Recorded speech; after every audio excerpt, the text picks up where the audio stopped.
खबर लखनऊ से है। आज सीएम योगी ने बुलाई है कैबिनेट बैठक। सुबह 11 बजे लोक भवन में कैबिनेट की बैठक होगी। कई अहम प्रस्तावों पर इस बैठक में मुहर लग सकती है। ये लखनऊ से बड़ी अपडेट। आज मुख्यमंत्री योगी ने बैठक बुलाई है कैबिनेट की सुबह 11 बजे लोक भवन में, और इसमें कई अहम फैसलों पर मुहर लग सकती है, ऐसी जानकारी मिल रही है।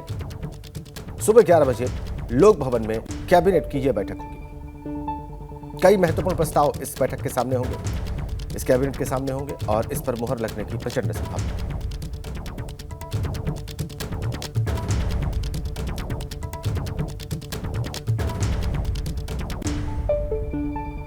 बड़ी अपडेट लखनऊ से। कैबिनेट की बैठक आज सुबह 11 बजे लोक भवन।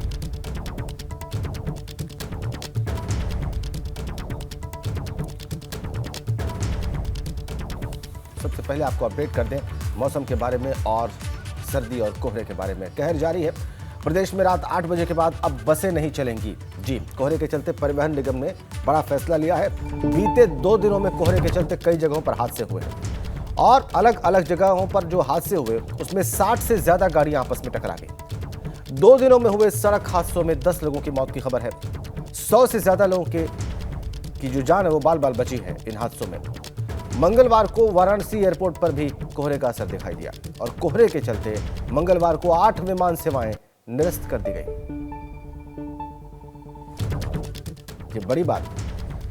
2 दिनों में कई सड़क हादसे हुए, 60 के आसपास, 10 लोगों की मौत हो गई, 100 से ज्यादा लोगों की जान बाल बाल बची।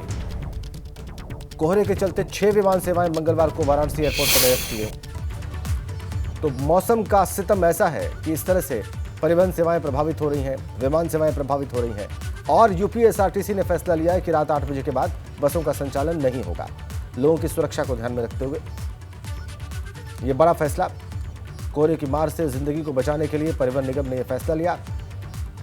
रात के 8 बजे के बाद सड़कों पर रोडवेज की बसें नहीं चलेंगी। पेट्रोल पंप और टोल प्लाजा पर बसें खड़ी की जाएंगी। क्षेत्रीय प्रबंधक हालात के हिसाब से फैसला लेंगे। कोहरा कम होने के बाद ही बसों का संचालन संभव है। 1 महीने तक बसों की ऑनलाइन बुकिंग भी इसी वजह से बंद कर दी गई है। बस स्टेशन पर मौजूद कैंटीन स्टॉल रात दिन खुले रहेंगे, चूंकि बसें वहां पर रुक सकती हैं तो उनके लिए।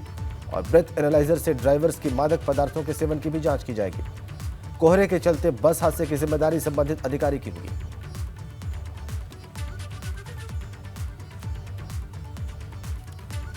और कोहरे के चलते यात्रियों की सुरक्षा के लिए यूपी परिवहन निगम ने जो फैसला लिया है उसको लेकर प्रदेश के परिवहन मंत्री दयाशंकर सिंह ने जो कुछ कहा, आपको दिखाते हैं। कोहरे बहुत ज़्यादा बढ़ जाएगा। उस स्थिति के लिए वहाँ के जो हमारे जो क्षेत्रीय प्रबंधक होते हैं वो उस पर निर्णय करेंगे कि भाई यदि कोहरे के कारण अपने गंतव्य स्थान तक पहुँचने में उसको कठिनाई होगी, क्योंकि अभी दुर्घटनाएं बढ़ गई हैं, तो उसको रोकने के लिए इसको किया गया है। तो उस समय वो तो तत्कालिक निर्णय उसमें ले करके वो करेंगे कि यदि ज़्यादा गहरा कोहरा होगा तो उस पर असर करेंगे। यदि कोहरा ऐसा होगा कि हमारी बसें आसानी से चल सकती हैं तो चलेंगे।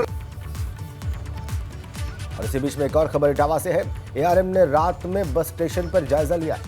बस में सफर कर रहे यात्रियों से अपील भी की गई है कि कोहरा हो तो बस को चलाने का ड्राइवर कंडक्टर पर दबाव न डालें। बस ड्राइवर को कोहरे के हालात में बस सुरक्षित जगह खड़े करने के भी निर्देश दिए गए हैं।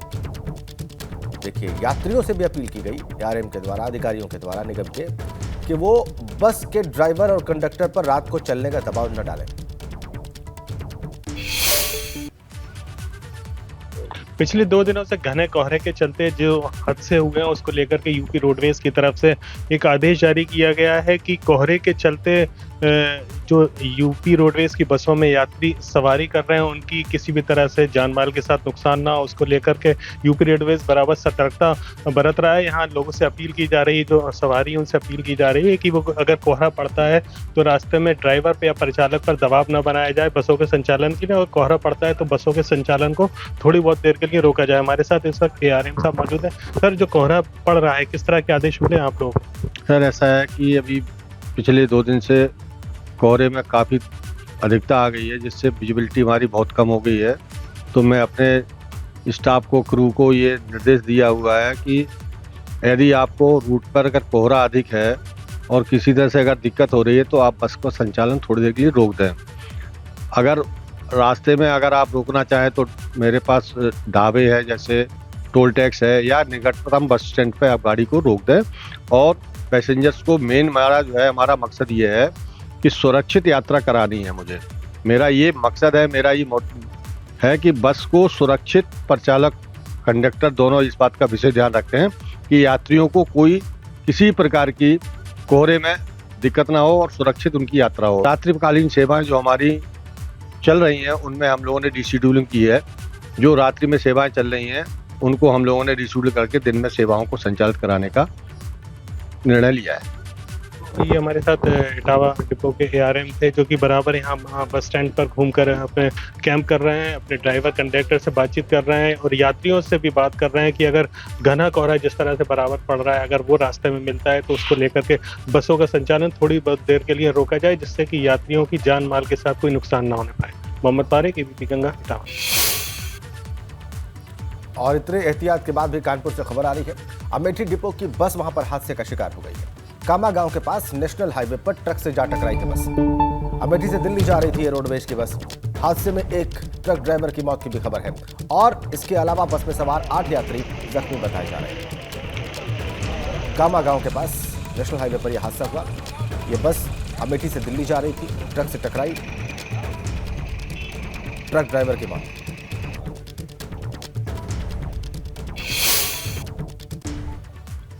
और निकाय चुनाव पर आज सस्पेंस खत्म हो सकता है। हाईकोर्ट की लखनऊ बेंच में मामले पर सुनवाई होगी। आज दोपहर 12 बजे के बाद हाईकोर्ट में इस मामले पर सुनवाई हो सकती है। मंगलवार को कोर्ट ने निकाय चुनाव पर स्टे एक और दिन के लिए बढ़ा दिया था। आज निकाय पर फैसला अगर नहीं हुआ तो ये चुनाव अप्रैल तक चल सकते हैं। ये बड़ी खबर, आज दोपहर 12 बजे के बाद हाईकोर्ट में सुनवाई हो सकती है। मंगलवार को यानी कि बीते कल कोर्ट ने एक और दिन के लिए स्टे बढ़ा दिया था और बहुत संभावना इस बात की जताई जा रही है कि कोर्ट कोई फैसला दे सकता है। लेकिन अगर स्टे खत्म करने का फैसला नहीं दिया गया कोर्ट की तरफ से, किसी और प्रकार का फैसला आया, तो संभावना इस बात की ज्यादा हो जाएगी कि अब ये चुनाव बोर्ड परीक्षाओं के बाद हो। लखनऊ बेंच में सुनवाई चल रही है। पिटिशनर्स का कहना है कि जो आरक्षण तय करने के जो नियम सुप्रीम कोर्ट ने तय किए उनका पालन नहीं किया गया है और इसी पर हाईकोर्ट सुनवाई कर रहा है।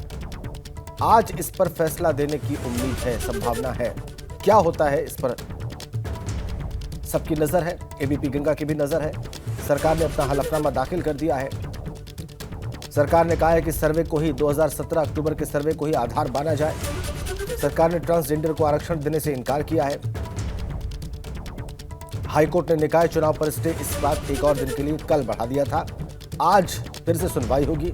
आज दोपहर 12 बजे के बाद हाईकोर्ट की लखनऊ बेंच में सुनवाई होगी और बहुत संभव है कि कोर्ट इस मामले में अपना रुख स्पष्ट कर दे।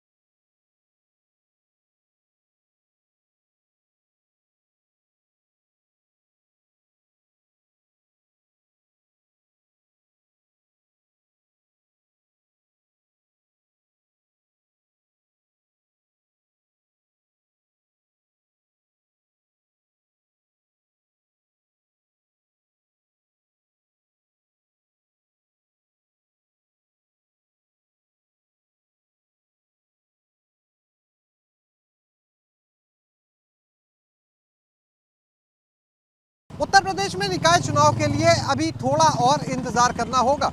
20 तारीख को इस मामले में हाईकोर्ट की लखनऊ बेंच में सुनवाई हुई, लेकिन एक बार फिर से कोर्ट ने अगली तारीख दे दी है। अब इस मामले की सुनवाई 21 दिसंबर को होगी। इसके साथ ही इस मामले में लगा हुआ स्टे भी एक दिन के लिए आगे बढ़ा दिया गया है। इस मामले में सरकारी वकील अपर महाधिवक्ता का कहना है कि उनकी तरफ से काउंटर एफिडेविट और रिजॉइंडर एफिडेविट दाखिल कर दिए गए हैं। हालांकि ट्रिपल टेस्ट को लेकर जो पेंच फंसा हुआ है उस पर सरकार ने अपना रुख साफ कर दिया है और कह दिया है कि 2017 में किए गए सर्वे को ओबीसी आरक्षण का आधार माना जाए। गौरतलब है कि ये पूरी लड़ाई ओबीसी आरक्षण की है, जिसको लेकर विपक्ष सवाल उठा रहा तो सत्ता पक्ष इसे विपक्ष की साजिश बता रहा। समाजवादी पार्टी के मुखिया श्री अखिलेश यादव जी, जिनकी मानसिकता सदा से, चाहे वह पिछड़ा विरोधी हो, चाहे वह दलित विरोधी हो, चाहे महिला विरोधी है, वो चुनाव समय से नहीं चाहते। मामला माननीय न्यायालय के समक्ष विचाराधीन है। माननीय न्यायालय जो आदेश देगा सरकार उसका पालन करेगी। आरक्षण में भेदभाव हुआ है, कुछ अधिकारियों की मनमानी और कुछ सीमित मंत्रियों ने मनमानी कर करके ये आरक्षण व्यवस्था लागू की थी। हर जिले में आप भेदभाव देखेंगे, पिछड़ों को जितना मिलना चाहिए तो उन्हें नहीं मिला। लेकिन बड़ा सवाल यह है कि निकाय चुनाव को लेकर हो रही ये देरी किसका खेल खराब करेगी, क्योंकि जानकारों की माने तो भाजपा की तैयारी पूरी थी। सीएम योगी खुद 17 नगर निगम में प्रबुद्ध सम्मेलन कर चुके हैं, जबकि विपक्ष की कोई बड़ी रणनीति अभी तक सामने नहीं आई। हालांकि उम्मीदवार तय करने के मामले में बसपा ने बाजी मार ली है, जिसने इमरान मसूद की पत्नी शाइमा मसूद को सहारनपुर से मेयर का उम्मीदवार बना दिया है।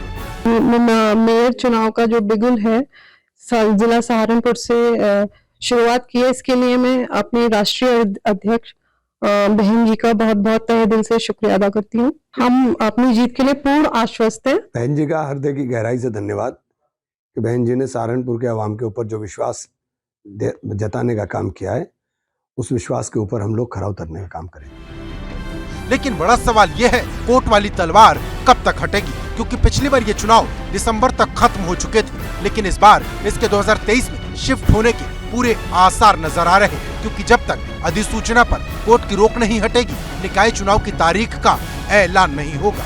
Bureau report, ABP Ganga. और निकाय चुनाव से पहले बसपा ने सहारनपुर नगर निगम में मेयर पद के लिए उम्मीदवार की घोषणा कर दी है।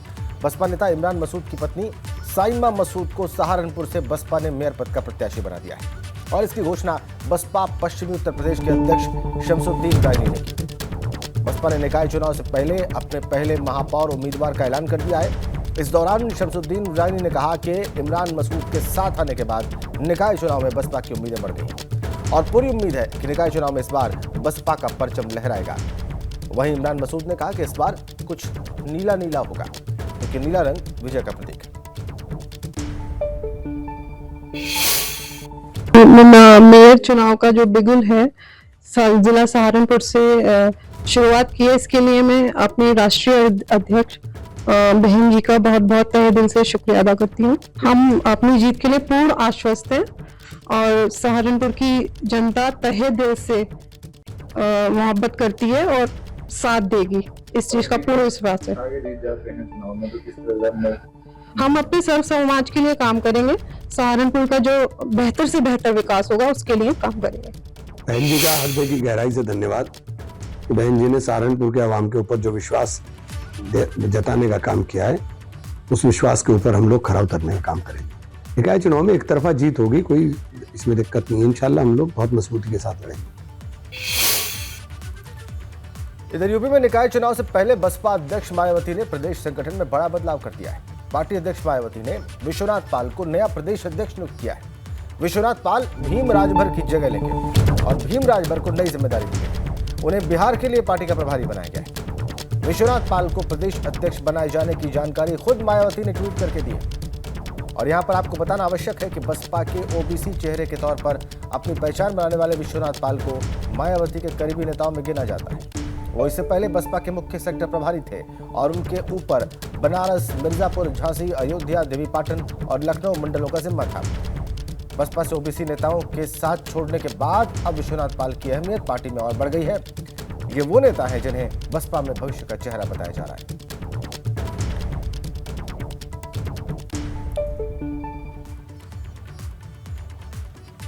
अगली खबर लखनऊ से है। आज सीएम योगी ने बुलाई है कैबिनेट बैठक। सुबह 11 बजे लोक भवन में कैबिनेट की बैठक होगी। कई अहम प्रस्तावों पर इस बैठक में मुहर लग सकती है। ये लखनऊ से बड़ी अपडेट। आज मुख्यमंत्री योगी ने बैठक बुलाई है कैबिनेट की सुबह 11 बजे लोक भवन में और इसमें कई अहम फैसलों पर मुहर लग सकती है, ऐसी जानकारी मिल रही है।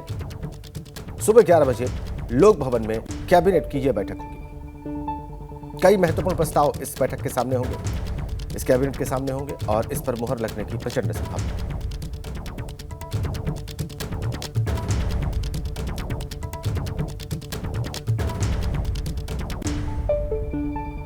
बड़ी अपडेट लखनऊ से। कैबिनेट की बैठक आज सुबह 11 बजे लोक भवन।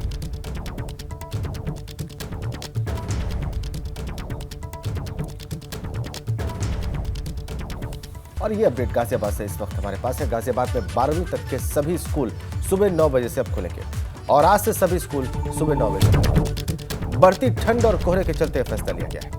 डीएम राकेश कुमार ने यह आदेश दे दिया है। ये महत्वपूर्ण फैसला, आज से सारे स्कूल सुबह 9 बजे से खुलेंगे और ये फैसला बढ़ती ठंड और कोहरे की वजह से लिया गया है। जिलाधिकारी का आदेश और उसकी कॉपी इस वक्त आपकी स्क्रीन पर है। सारे स्कूल 12वीं तक के सारे स्कूल सुबह 9 बजे से खुलेंगे।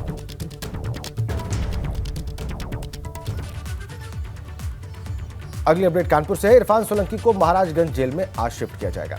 कानपुर जेल से महाराजगंज जेल शिफ्ट किया जाएगा। इरफान सोलंकी को दोपहर तक जेल शिफ्टिंग की यह प्रक्रिया पूरी कर ली जाएगी। यूपी के विशेष सचिव की ओर से कानपुर जिला कारागार को इस बाबत पत्र भेजा गया है। जिला कारागार की ओर से इरफान की जेल बदलने को भी परमिशन दे दी गई है। तो आज दोपहर तक की प्रक्रिया पूरी कर ली जाएगी। सपा विधायक इरफान सोलंकी को कानपुर जेल से शिफ्ट किया जाएगा महाराजगंज जेल में।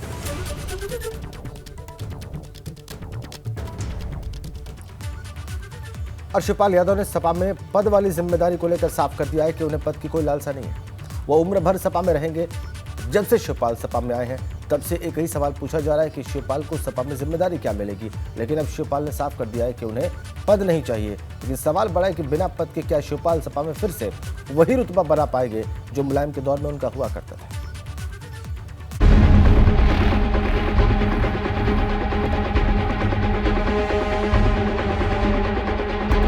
शिवपाल का सबसे बड़ा ऐलान, नहीं चाहिए पद वाला सम्मान। तो बड़ी जिम्मेदारी तो देखिए, पद हमारे लिए कोई मायने नहीं रखता। भतीजे के नाम चाचा का पैगाम, शिवपाल की जिंदगी साइकिल के नाम। हम आजीवन हम इसी पार्टी में रहेंगे। चाचा ने संभाली पूर्वांचल की कमान, सपा की 24 की पिच तैयार। जिस सवाल की टेंशन अखिलेश यादव को पिछले 15 दिनों से खाए जा रही थी, उस टेंशन को शिवपाल ने हमेशा के लिए खत्म कर दिया है। क्योंकि जब से शिवपाल समाजवादी पार्टी में आए हैं तब से एक ही सवाल हर कोई पूछ रहा था कि शिवपाल यादव को अखिलेश यादव आखिर कौन सी जिम्मेदारी देंगे। लेकिन अब शिवपाल ने साफ कर दिया कि उन्हें पद की कोई लालसा नहीं, वो बिना पद के उम्र भर सपा के साथ रहेंगे। अब आजीवन हम इसी पार्टी में रहेंगे। पद मिलेगा तो, नहीं मिलेगा तो फाइनल है। यह हमारी पार्टी है। हमारे पास सभी पद रहे हैं, हम सभी पदों पर रह चुके हैं। लेकिन बड़ा सवाल ये है, क्या वाकई अखिलेश यादव शिवपाल के लिए कोई पद नहीं खोज पाए, या फिर अखिलेश ने चाचा को फिर एक बार बीच मझधार में फंसा दिया। क्योंकि शिवपाल न सिर्फ अपनी पार्टी का विलय सपा में करा चुके हैं, बल्कि जो पार्टी बनाई थी उसका झंडा हटाकर सपा का झंडा अपनी गाड़ी पर लगा चुके हैं। ऐसे में शिवपाल चाहकर भी कुछ नहीं कर सकते। कुछ ऐसे ही आरोप अब ओम प्रकाश राजभर लगा रहे हैं, जिनकी माने तो अखिलेश ने फिर एक बार शिवपाल को धोखा दे दिया है। समाजवादी पार्टी ने शिवपाल को धोखा दिया है। समाजवादी पार्टी अगर दूसरे नंबर के वारिस थे तो शिवपाल जी थे। अगर उनको 17 में मुख्यमंत्री बनाना था तो शिवपाल जी को बनाना चाहिए था। राष्ट्रीय अध्यक्ष बनाना था तो शिवपाल जी को बनाना चाहिए था। लेकिन अब शिवपाल जी को सब कुछ मंजूर है, तब हम क्या करें। हालांकि पद नहीं मिलने पर शिवपाल दलील दे रहे हैं कि ऐसा कोई पद नहीं जिस पर वो रहे ना हो। ऐसे में पद जैसी कोई बात है ही नहीं। विपक्ष भी मैं रह चुका हूँ, मैं प्रदेश अध्यक्ष भी रह चुका हूँ, जनरल सेक्रेटरी रह चुका हूँ, मैं सब पद में मिल चुके हैं।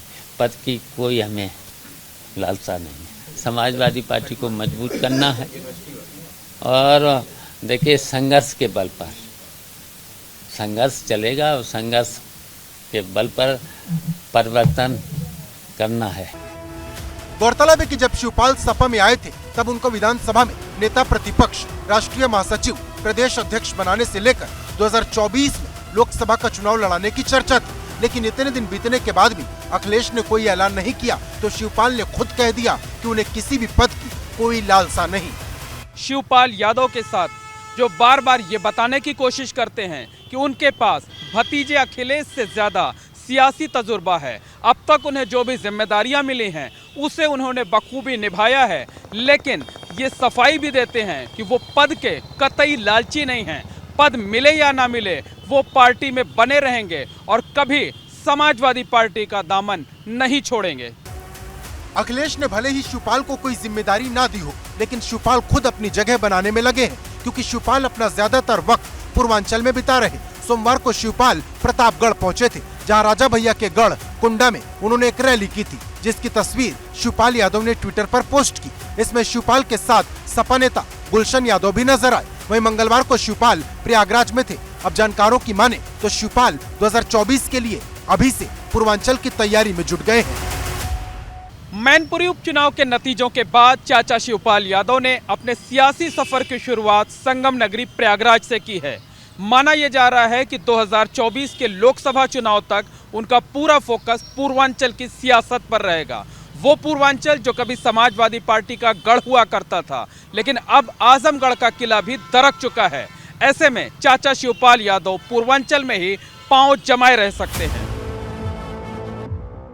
लेकिन सवाल बड़ा है कि शिवपाल अखिलेश की साइकिल में कितनी हवा भर पाएंगे, क्योंकि मैनपुरी की जीत के दम पर शिवपाल सपा में वापसी तो कर गए, लेकिन शिवपाल के सपा में आने से अखिलेश को 24 में कितना फायदा मिलेगा, ये इस बात पर निर्भर करेगा कि शिवपाल यादव में अब कितनी ताकत बची है। क्योंकि शिवपाल का सियासी जनाधार यादव बेल्ट में ही ठीक ठाक रहा है। इसी का नतीजा है कि शिवपाल के साथ आने का जसवंत नगर विधानसभा क्षेत्र में बड़ा असर हुआ और लोगों ने डिम्पल यादव को जमकर वोट किया। अकेले जसवंत नगर से डिम्पल को 1 लाख से ज्यादा वोट की बढ़त हासिल हुई।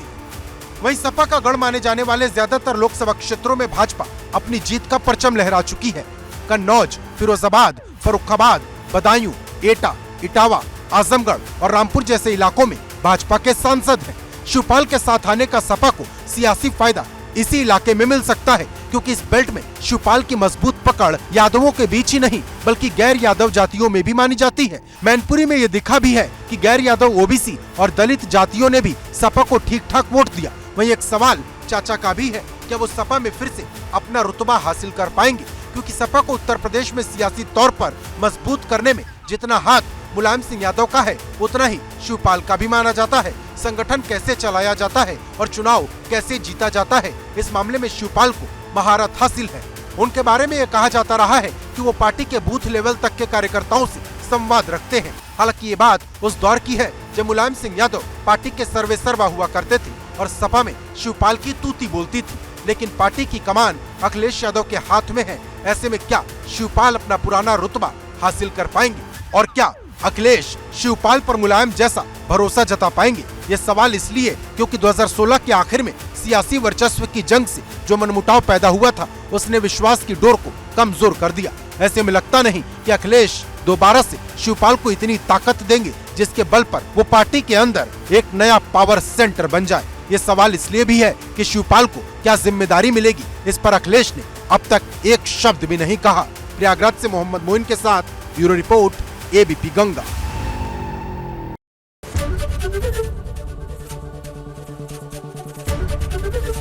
एबीपी गंगा, खबर आपकी, जुबान आपकी।